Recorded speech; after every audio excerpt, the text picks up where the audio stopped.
আজ হচ্ছে 2026 সালে 1 জানুয়ারি।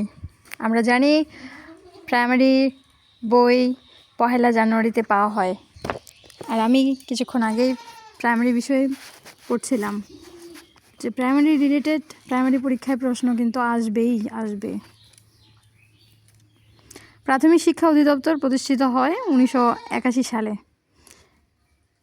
প্রাথমিক ও গণশিক্ষা মন্ত্রণালয় প্রতিষ্ঠিত হয় 2003 সালে। বাংলাদেশে বাধ্যতামূলক প্রাথমিক শিক্ষা আইন পাশ হয় 1990 সালে।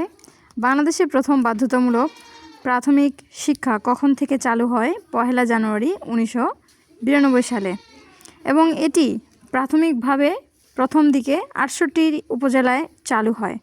দেশব্যাপী তথা সারা দেশে বাধ্যতামূলক প্রাথমিক শিক্ষা চালু হয় 1 জানুয়ারি 1993 সালে।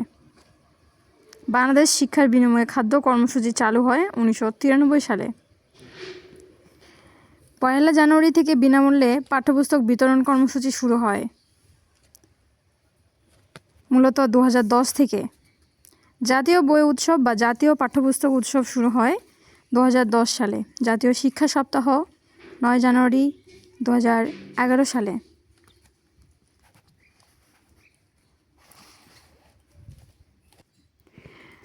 শিক্ষক যোগ্যতার ক্ষেত্র হলো 4টি: পেশাগত জ্ঞান, পেশাগত অনুশীলন, শিক্ষকতা পেশায় তথ্য ও যোগাযোগ প্রযুক্তি, পেশাগত নৈতিকতা ও মূল্যবোধ।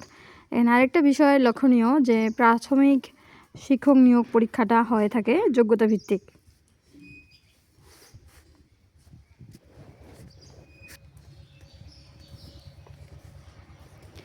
জাতীয় শিক্ষা সপ্তাহ নীতিমালা প্রণীত হয় 2017 সালে।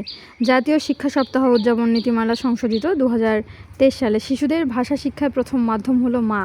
শিশুদের পাঠদানের জন্য সবচেয়ে প্রয়োজনীয় শিক্ষাপকরণ হলো চার্ট ও মডেল। শিক্ষণের প্রধান সামগ্রী বলা হয় পাঠ্যপুস্তক। শিক্ষার্থীদের সার্বিক বিকাশে প্রাথমিক বিদ্যালয়ের শিক্ষকের জন্য দিকগুলো সর্বাধিক গুরুত্বপূর্ণ: পেশাগত জ্ঞান, দক্ষতা ও অনুশীলন।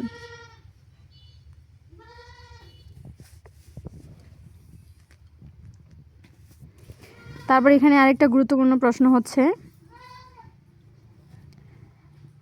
দেশব্যাপী কত সালে প্রথম শ্রেণীতে যোগ্যতাভিত্তিক শিক্ষাক্রম প্রণয়নের কাজ শুরু হয়? 1992 সালে। বাংলাদেশ নারী ও শিশু নির্যাতন প্রতিরোধে হটলাইন নাম্বার হচ্ছে 109। বাংলাদেশের শিশু সহায়তায় হটলাইন নম্বর হলো 1098। বাংলাদেশের জাতীয় জরুরি সেবা হটলাইন নাম্বার 333। বাংলাদেশের সরকারি তথ্য সেবা হটলাইন নাম্বার হচ্ছে 999। Thanks for watching.